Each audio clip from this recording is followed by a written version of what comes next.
दर्शकों नमस्कार। इस समय आप हैं दूरदर्शन हिमाचल के साथ और देख रहे हैं कार्यक्रम कृषि दर्शन। कार्यक्रम में आप सभी का हार्दिक स्वागत है, अभिनंदन है।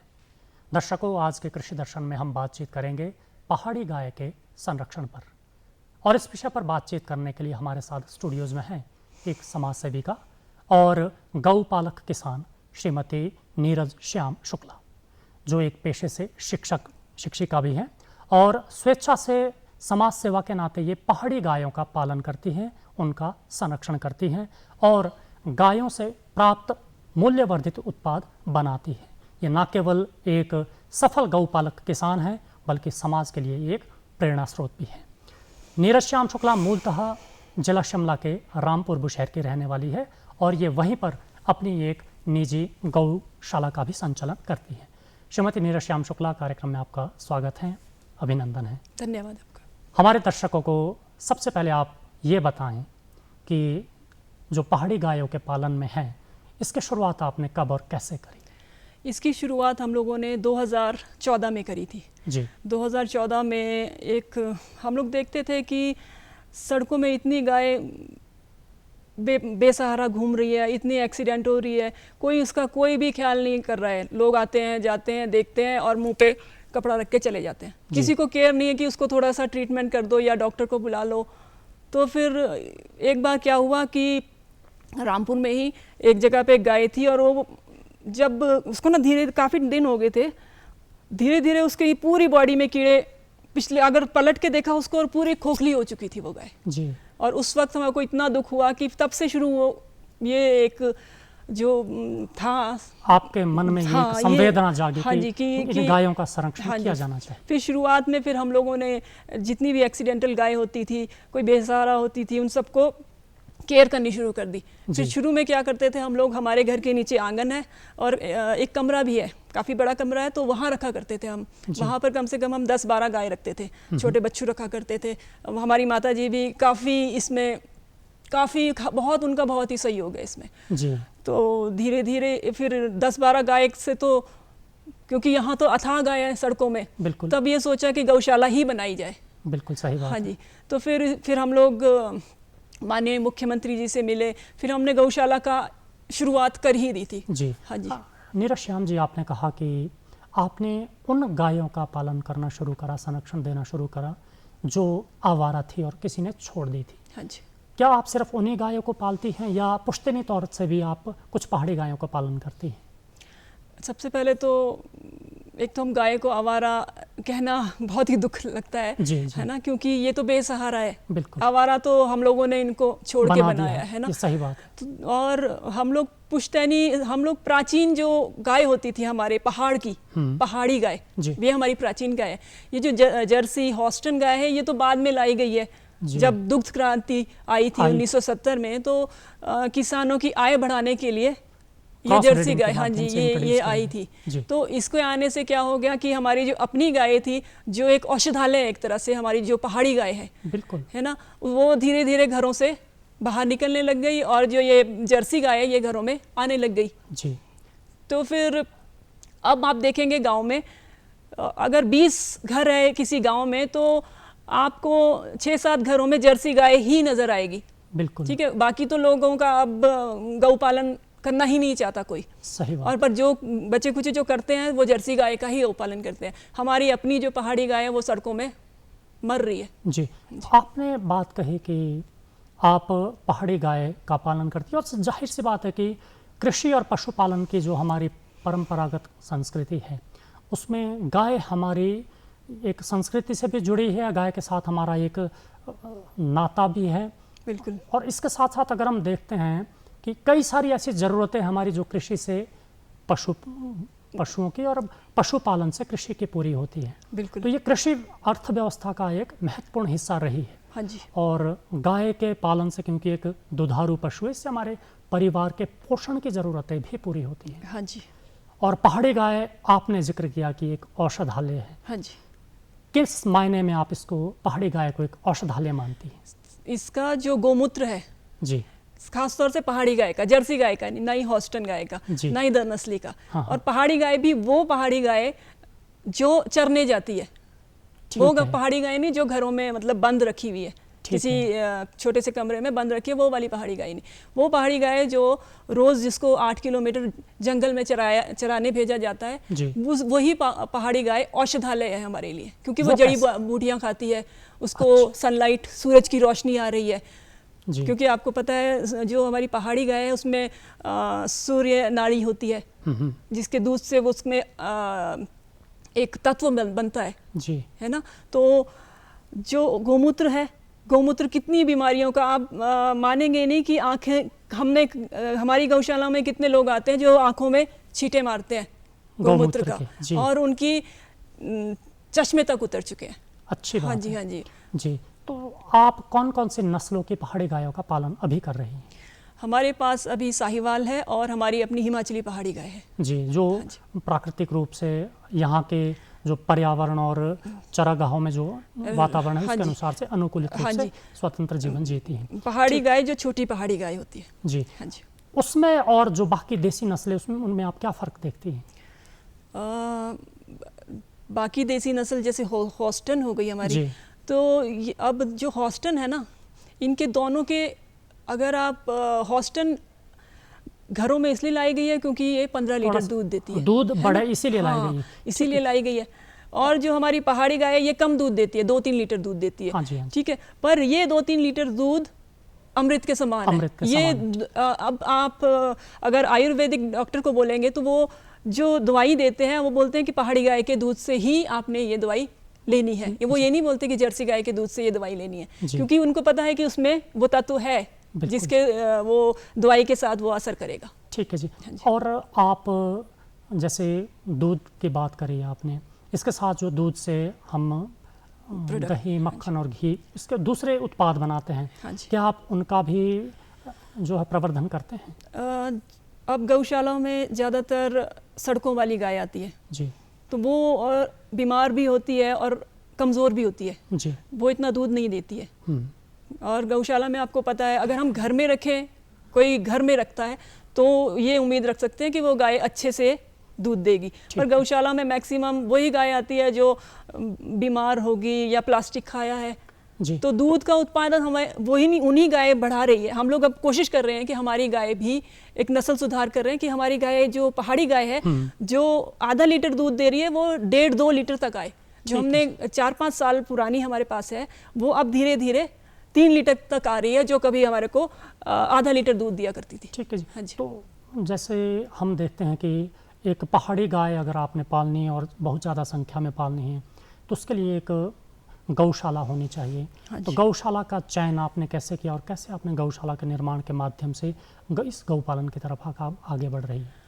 गौशाला का चयन तो हमने, एक तो जो फॉरेस्ट लैंड है उसमें हम गौशाला बना ही नहीं सकते जी, क्योंकि सरकार के द्वारा कुछ नियम है कि फॉरेस्ट लैंड गौशाला को नहीं मिलती, और सरकारी लैंड वैसे भी उपलब्ध नहीं है रामपुर जैसी जगह में जी। तो एक ढांक वाला एरिया था जहाँ पर चट्टानें ही चट्टानें थी जी। और अब पता नहीं आपने सुना होगा ही नहीं, पर वहाँ पर हम लोगों ने क्या किया, उसमें काफ़ी मिट्टी डाली, मिट्टी से वो ग्राउंड बना और उसके बाद वो ज़मीन बनी, 2 बीघा ज़मीन जी। तो उसके बाद वहाँ पर हमने गौशाला बनाई जी। जैसे हम देखते हैं कि किसानों के प्रोत्साहन के लिए और जो पशुपालक है उनके प्रोत्साहन के लिए मुख्यमंत्री आधुनिक योजना भी इस तरह की चलती रहती है, क्या कोई आपने इस तरह की योजना का लाभ लिया? हाँ बिल्कुल, जो गौशालाओं को 700 रुपये प्रति गाय जी प्रति माह मिल रहा है। हाँ। 700 रुपये के हिसाब से, तो हमारे पास अभी 130 के करीब गाय है जी। तो उस हिसाब से हमें भी वो 700 रुपये प्रति माह के हिसाब से मिलता है। लेकिन ये आपको पता ही है कि दिन में अगर गाय 50 या 60 रुपये का भी चारा खाती है तो ये जो 700 रुपये प्रति माह है ये पर्याप्त नहीं है, बहुत ही कम है। अगर हम 60 रुपये के हिसाब से लेंगे तो देखो 1800 रुपये महीना होता है जी, ठीक है, और 700 रुपये मिल रहा है हमारे को, तो मतलब 1100 रुपये जो गौ संचालन कर रहे हैं वो उनको, मतलब उनके लिए समस्या है कि वो 1100 रुपये आपको इकट्ठा करना है, और अगर 100 गाय है तो मतलब 1,10,000 आपको इकट्ठा करना है। बिल्कुल जाहिर सी बात है कि गौ पालन इतना आसान नहीं, तो 1,10,000 आपको महीने में इकट्ठा करना है, आप समझ सकते हैं। कम हो गए हैं। हाँ जी, हाँ जी। और कई तरह के जो व्यवधान आते हैं, तो गौ पालन में कौन कौन सी ऐसी समस्याएं आपको आ रही है जिनका आप अपने दैनिक गौ पालन के क्षेत्र में सामना कर रही है और उसमें आप क्या सुधार की ज़रूरत समझते हैं? बिल्कुल, सबसे बड़ी समस्या तो आपको पता ही है, फाइनेंशियल प्रॉब्लम सबसे बड़ी समस्या है गौशाला में, जो हम लोग फेस कर रहे हैं जी।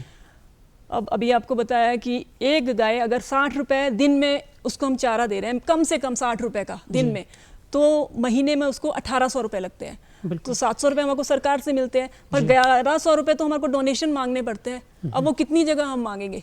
1100 मतलब 100 गाय भी होगी तो 1,10,000 हमारे को हर महीने डोनेशन मांगनी है जी। तो कैसे इंतजाम करेंगे हम 1,10,000 का? तो मुश्किल है ना। कैसे कर पा रहे हैं अभी तक? तो अब यही है, हम लोग गायों को चराने के लिए ले जाते हैं जी। हमारे जो गौशाला है उससे 4 किलोमीटर दूर है वो चुगान। तो अब कम से कम हम जून से चलाना शुरू कर देते हैं नवंबर तक जी। तो उससे वो पैसा बचता है। और हमारी पहाड़ी गाय के लिए ये जो चुगने के लिए जाना बहुत ज़रूरी होता है। बिल्कुल। है ना, 4 किलोमीटर जाती है और 4 किलोमीटर वो वापस आती है और खाती पहाड़ का घास है, मतलब जो जंगल का जड़ी बूटियाँ ही वो खाती है, जिससे उनकी सेहत भी बनी रहती है और बीमार भी नहीं होती और हेल्दी भी रहती है। जी हाँ, नीरज श्याम शुक्ला जी, जाहिर तौर पर आप अन्य जो हमारे गौपालक हैं और स्वयं सेवी है उनके लिए एक प्रेरणा स्रोत है, और क्योंकि आपने अपने जीवन काल के बहुत कम समय में ये गौ सेवा का काम शुरू करा है, तो अगर हम देखते हैं अपने समाज में, हाँ जी, तो कई गौपालक किसान ऐसे हैं जो अपनी गौओं को अब नहीं पालना चाहते, तो क्या आप उन गौओं को भी अडॉप्ट करते हैं? और कुछ गौपालक किसान ऐसे हैं जो गाय पालना चाहते हैं लेकिन उनको उन्नत नस्ल की पहाड़ी गाय नहीं मिल पाती है, तो क्या आप उनको गाय देती भी हैं? हाँ बिल्कुल। अब जैसे अगर अभी हमारे पास 130 गाय है जी, तो एक साल बाद वो 130 नहीं रहेगी, एक साल बाद वो 200 तक पहुंच जाएगी, और सड़कों में जिस तरह हो रही है वो 200 से 300 भी हो जाएगी, और हमारी गौशाला की कैपेसिटी बहुत कम है। तो हम लोगों ने इस समस्या का समाधान करने के लिए एक लिंक सा बनाया है जी, जो हमने सोशल मीडिया के थ्रू काफ़ी लोगों को जागृत भी किया है जो गाय अडॉप्ट करना चाहते हैं, पहाड़ी गाय अडॉप्ट करना चाहते हैं, क्योंकि कुछ ऐसे होते हैं जो जानते हैं इसका महत्व, और हम लोगों से बहुत ऐसे भी गौशाला में आते हैं जो गाय देना चाहते हैं कि भाई हमारे पास जर्सी गाय है, हमारे को बीमारी की वजह से, किसी और वजह से, उनके रीज़न भी जायज़ होते हैं, तो वो सड़कों में नहीं छोड़ना चाहते हैं। वो कहते हैं कि हम सड़क में ही नहीं छोड़ना चाहते, हमारी बहुत अच्छी गाय है, दूध भी देती है, तो आप गौशाला में रख दो। तो हम लोग क्या करते हैं, जो गाय लेना चाहता है और जो गाय देना चाहता है उन दोनों को मिलवा लेते हैं। वो गौशाला में गाय लाते हैं और जिनको वो जर्सी गाय या नस्ली गाय जो भी चाहिए वो हम गौशाला से उनको दे देते हैं। आपने जिक्र किया कि आप लगभग 130 के करीब गौओं का पालन कर रही है। हाँ जी। ये कोई छोटी संख्या नहीं है। हाँ जी। उनके रहने के लिए उचित आवास होना चाहिए, गौशाला होनी चाहिए। हाँ जी। और आपने कहा कि आप चरने के लिए उनको जंगल में ले जाती है ताकि उनका व्यायाम भी हो। हाँ जी। और वो पौष्टिक चारा जो है वो स्वयं चर के अपनी सेहत ज़रूरतों को पूरा करे। तो ऐसे में चारा प्रबंधन एक बहुत बड़ा चैलेंज आपके समक्ष रहा होगा। हाँ जी। उसको आप कैसे मीट अप करती हैं? चारा प्रबंधन हम लोग, अब आपको हमने अभी पहले बताया था कि जो गौशाला बनी है जी, वो एक पत्थरीली जगह पे बनी है, पत्थर ही पत्थर थे वहाँ पर, फिर हमने मिट्टी डाली, वहाँ पर गौशाला बनी है। और उसके साथ भी काफ़ी जगह है जहाँ पर पत्थर है, और हम अब ऐसा कर रहे हैं, पिछले साल से हमने शुरू कर दिया है, वहाँ पर मिट्टी डाल के, हमारे पास खाद तो है, पानी भी है जी, तो वहाँ पर हम वो लगा रहे हैं नेपथियल घास और बरसीम।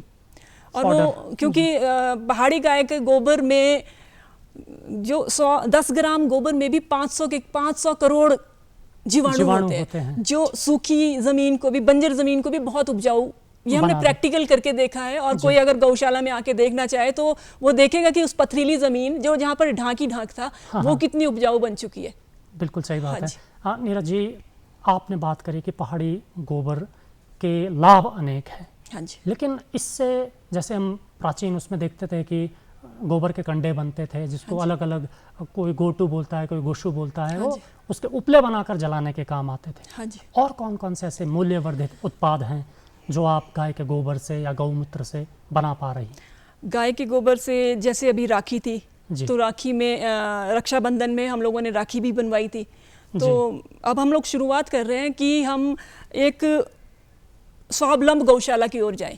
हम लोग डोनेशन ही ना मांगते रहे, क्योंकि कितना ही मांगेंगे, कितनी बार मांगेंगे, ताकि हम चाहते हैं कि हम खुद अपने प्रोडक्ट बनाएं, थोड़ी सी इनकम हो और गौशाला में वो इनकम लगे। तो हम लोगों ने राखी भी बनाई थी और अब हम लोग दिवाली में दिए भी बना रहे हैं, और इस तरह के दिए हम लोग बना रहे हैं जी। ये इस तरह के। तो और इसमें सबसे अच्छी बात है कि इसमें तरह तरह के आपने डिजाइन भी बनाए तरह तरह के डिजाइन है, इसमें राम लिखा हुआ है जी। और ये दिए महिलाएं बना रही है, जो बेरोजगार महिलाएं हैं, जो गांव की महिलाएं हैं।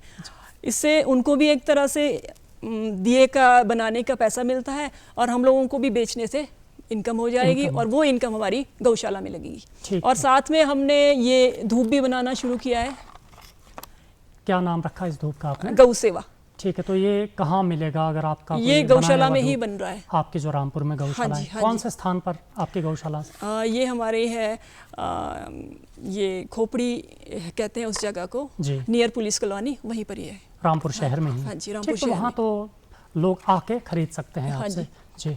और इसके अलावा गौमूत्र से आप कौन सा उत्पाद अभी बना रहे हैं? गौमूत्र से अभी हम लोग कुछ नहीं बना पा रहे हैं, क्योंकि फिनाइल, गोअर्क वगैरह इसकी अब शुरुआत करना है हमने। जी। हाँ जी। पहाड़ी गाय में भी तरह तरह की नस्लें हो सकती है। हाँ जी। तो पहाड़ी गायों में नस्ल सुधार के क्षेत्र में क्या काम किया जाना चाहिए और आपकी इस पे क्या राय है? नस्ल सुधार के लिए सबसे पहले तो उन्हें भूसा नहीं देना है। ऐसा क्यों? भूसा इसलिए क्योंकि भूसा एक पौष्टिक आहार नहीं है जी। कुछ भी नहीं है भूसे में। तो अब हम लोग क्या करते हैं, गाय जैसे चरने जाती है, एक तो ये उसमें सुधार हो रहा है क्योंकि वो अच्छा घास खा रही है। फिर जब वो शाम को वापस आती है, हम एक दिन छोड़ के हर दूसरे दिन दलिया बनाते हैं। अच्छा। दलिये में होता है गेहूँ, जौ, मक्की, तारा मीरा, अजवाइन और थोड़ी मेथी, हल्दी, ये सब चीज़ें मिक्स करते हैं। एक दिन गोबर ये गऊ गुड़ मिलाते हैं, उसमें कभी हम नमक मिलाते हैं जी। तो ये सब कुछ मिला के हम हमेशा हर दूसरे दिन गायों को देते हैं। ठीक है, तो कितनी संख्या में एक गाय को देना जरूरी है? ये तो एक पौष्टिक आहार की तरह है, क्योंकि जो हमारा घास का पैसा बच रहा है, क्योंकि हम चराने ले जा रहे हैं, तो नेचुरली हमारा घास का थोड़ा कम हो रहा है ना, खर्चा नहीं हो रहा है। तो उस खर्चे को हम ये दलिये पे यूज़ कर रहे हैं उसका हम। ठीक है, ये तो बहुत ही एक जिसको कहते हैं हम कि एक प्रयोगात्मक पहल है आपकी। हाँ जी। और पहाड़ी गायों का अगर हम पौष्टिक खुराक के साथ उनका पालन करते हैं, उनका प्रवर्धन करते हैं, तो जाहिर तौर पे उनकी जो दूध की मात्रा है वो भी बढ़ेगी। हाँ जी। और दूध की गुणवत्ता भी बढ़ेगी। हाँ। हम अक्सर जिक्र करते हैं कि पहाड़ी गाय से जो बना घी है वो उसको लेवलिंग दी गई है A1 A2 दूध। हाँ जी, दूध को। हाँ जी। तो इसमें आप अन्य जो चाहे वो रेड सिंधी है, साहिवाल है, मुर्राह नस्ल की भैंस है, या अन्य जर्सियां हैं, या जो हॉस्टन ब्रीड वगैरह जो क्रॉस ब्रीडिंग करके नस्ल तैयार की जा रही है ज़्यादा दूध लेने के लिए, हाँ जी, उनसे आप कैसे बेहतर मानती हैं? क्योंकि ये जो मार्केट में दो तरह का दूध मिलता है, एक A1 और एक A2। और ये जो A2 दूध है ये हमारी पहाड़ी गाय से ही मिलता है। पहाड़ी गाय से मिलेगा, साहिवाल से मिलेगा, जो हमारी लोकल गाय होती है। तो ये जर्सी में A1 दूध होता है जी। A2 दूध में एक प्रोलीन होता है जो BCM7 एक प्रोटीन होता है जो कि डाइजेस्ट नहीं होता। हाँ, सही बात है ना, ये शरीर में डाइजेस्ट नहीं होता, जिसकी वजह से बहुत बीमारी हो जाती है। सही बात है। तो जो A2 दूध है, A2 दूध से जो प्रोटीन निकलता है वो B27 को हमारे शरीर में जाने से रोकता है जी। हाँ जी, पर वो प्रोटीन A1 दूध में नहीं बनता। सही बात है। और उसमें B27 बनता है और जो हमारे खून में जाता रहता है, जिससे आपको पता है कैंसर तक की बीमारी होती है। बिल्कुल, ये आपने बहुत ही वैज्ञानिक बात कही है। और जो ये प्रोटीन है अगर ये संतुलित मात्रा में हमारे शरीर में जाता है तो गाय का जो घी है वो हमारे जो बॉडी का नॉर्मल टेम्परेचर जिसे हम 37 डिग्री सेंटीग्रेड कहते हैं उससे ही तापमान पर ये पिघल जाता है और ये अतिरिक्त वसा हमारे शरीर में पैदा नहीं होने देता है। बहुत अच्छी बात है कि आप जैसे एक शिक्षित और प्रगतिशील और एक लग्न से जो समाज सेवा के नाते, गौ सेवा के नाते काम कर रहे हैं, वो गौ सेवा के क्षेत्र में है। जाहिर तौर पे हमारे जो पहाड़ों के प्रदेश के जो अन्य गौ पालक है वो भी आपसे प्रेरणा लेंगे। बात प्रबंधन की आती है कि आपके पास छोटी बच्चियां भी होगी, बच्चे भी होंगे और बड़ी और बूढ़ी गौएं भी होगी। कुछ गाय ऐसी हैं जो प्रजनन के योग्य है और कुछ गाय ऐसी भी होगी जो प्रजनन से बाहर हो चुकी है। हाँ जी।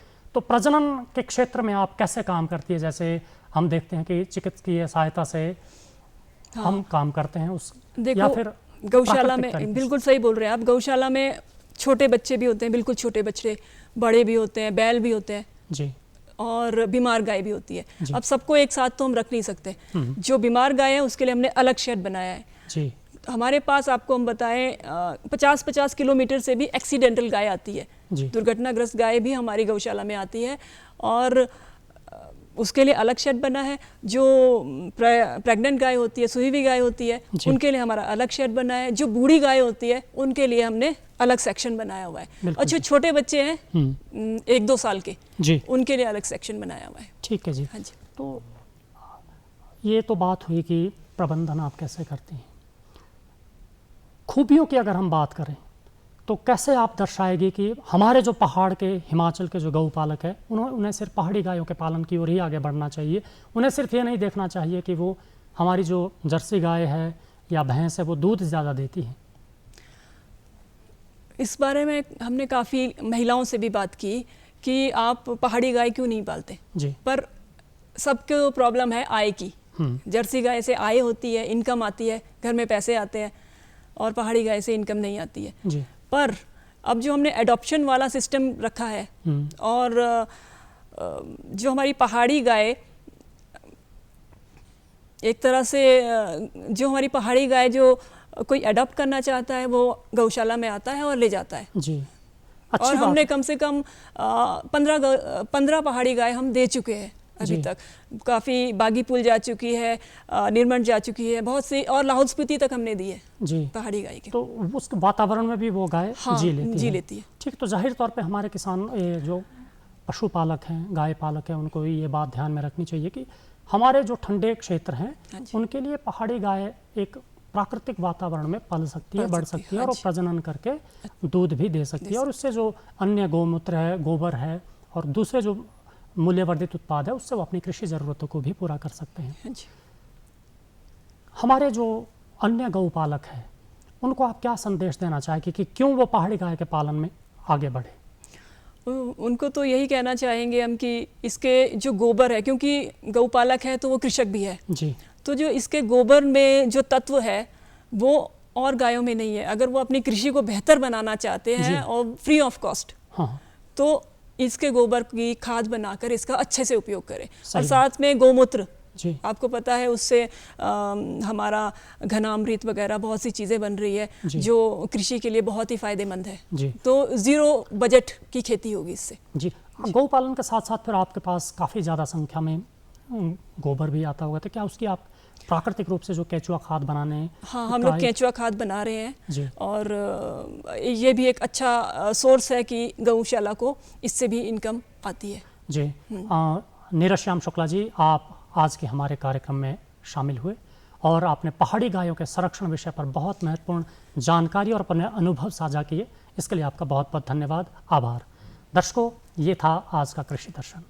उम्मीद करते हैं कि एक प्रेरणा स्वरूप नीरज, जो हमारे साथ एक गौपालक हैं, समाज सेविका हैं, उनके अनुभव से आपको ज़रूर लाभ हुआ होगा। और पहाड़ी गाय का पालन हमें क्यों करना चाहिए और भविष्य में पहाड़ी गाय के पालन से हमें स्वास्थ्य के क्षेत्र में क्या लाभ हो सकता है, एक बात और इस विषय में आपको ज़रूर सोचना चाहिए और पहाड़ी गाय के पालन की ओर आगे बढ़ना चाहिए। इसी के साथ कार्यक्रम को यहीं संपन्न करते हैं। अनुमति दीजिए आप सभी को नमस्कार।